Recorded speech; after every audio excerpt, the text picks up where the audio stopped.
Assalamualaikum warahmatullahi wabarakatuh. Salam memartabatkan budaya membaca.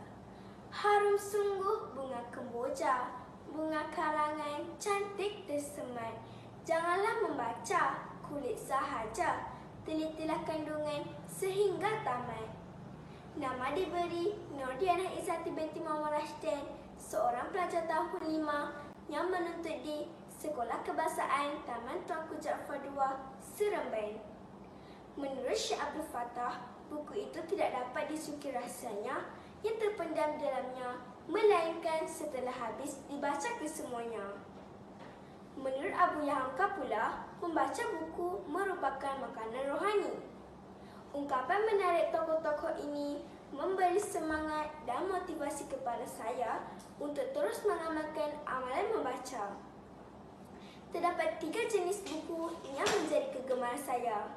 Pertama ialah novel, kedua kisah dongeng, ketiga komik. Baiklah, buku yang saya akan resensi ialah hasil pena penulis buku yang bernama Amir Sarah. Buku ini bertajuk Aku Mahu Zikir. Zikir bermaksud cari keberanian. Melihat tajuk sahaja, sudah pasti ramai yang akan teruja untuk mengetahui jalan ceritanya sehingga habis. Buku ini mempunyai 178 buku surat dan mempunyai 10 bab. Antaranya ialah Si Pendiam yang Pemalu, Mencari Keberanian Diri, Selahkan Keberanianmu, Saya Boleh, dan Bukti Terbongkar. Terdapat 2 watak utama dalam novel ini, iaitu Sharifah Alia yang pemalu dan pendiam, serta Ahmad Badwi yang sering dibuli kerana penampilannya yang lemah gemalai seperti seorang perempuan.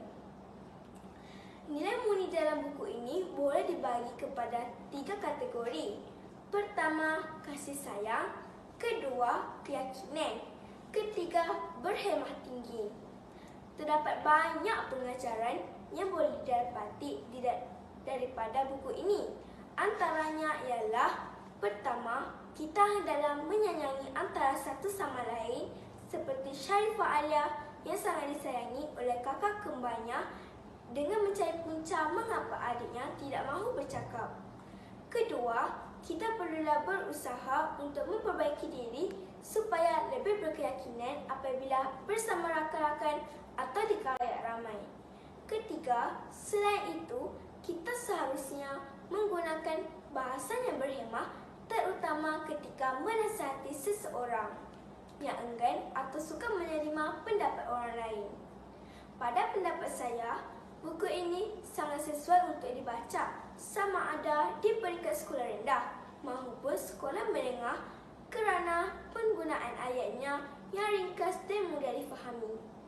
Jalan ceritanya juga berkisarkan cara untuk berjaya dalam pelajaran dan juga cara untuk berhadapan dengan khalayak ramai, terutama ketika menyertai sesuatu pertandingan.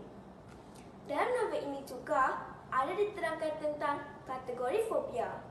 Fobia terbahagi kepada 3 bahagian, iaitu fobia biasa, fobia agora, dan fobia sosial. Selain itu, diterangkan juga langkah-langkah pencegahan fobia pada diri seseorang. Di dalam buku ini juga ada diterangkan cara menegur secara berhemah. Terdapat 3 garis panduan dalam Islam bagi membuat teguran. Pertama, tidak memalukan orang yang ditegur. Kedua, mencari masa yang tepat bagi menegur kesalahan.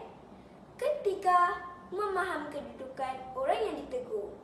Perkara ini sangat penting, terutama bagi murid-murid yang sedang meningkat remaja.